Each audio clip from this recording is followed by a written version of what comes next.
سلام خوتي وخواتاتي، اش اخباركم؟ تنتمنى كلشي يكون بخير وعلى خير.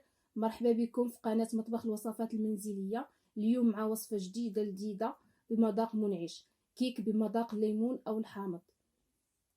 نبداو على بركه الله. في خلاط كهربائي غادي نحتاج 4 البيضات، قبصه ديال الملح، كاس سكر كلاصي،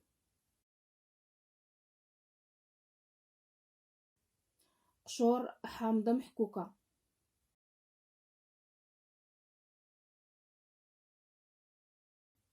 تنطرب كلشي حتى يتجانسوا العناصر.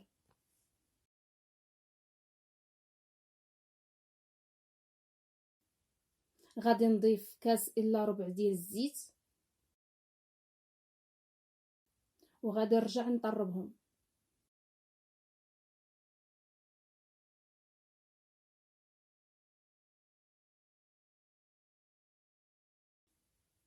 غادي نفرغ الخليط في اناء كبير.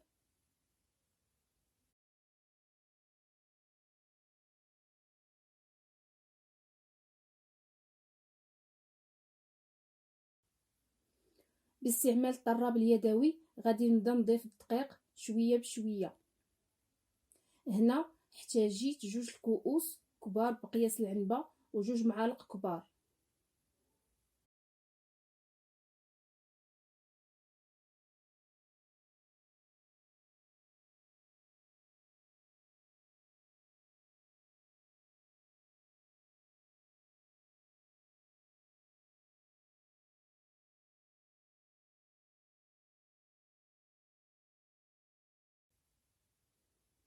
هنا تيبقى على حسب النوعيه ديال الدقيق وكيفاش تيشرب. ضفت عصير حامضه،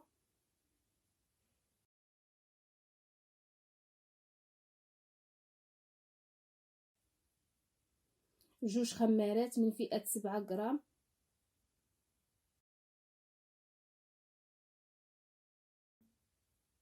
وغادي نخلط كلشي.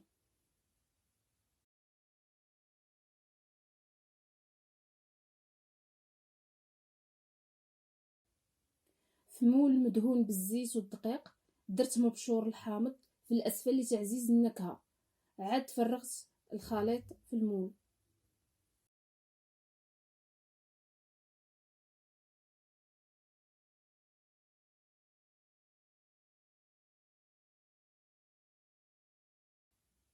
هنا حركت الخليط بعود باش نفرغ الهواء.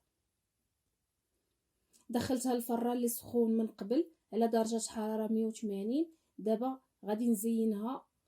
انا اختاريت مربى المشمش مع الكوك مخلط بمبشور الحامض اللي غادي يعزز النكهه ديال الحامض. واكيد التزيين تيبقى اختياري على حساب الرغبه ديال كل واحد.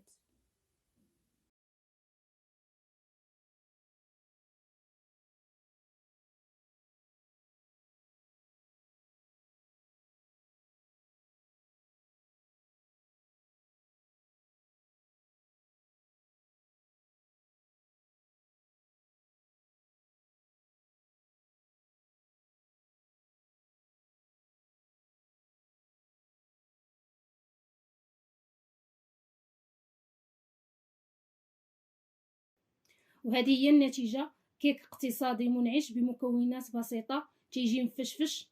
بالصحه والراحه وشكرا على المتابعه. نتلاقاو في فيديو جديد ان شاء الله.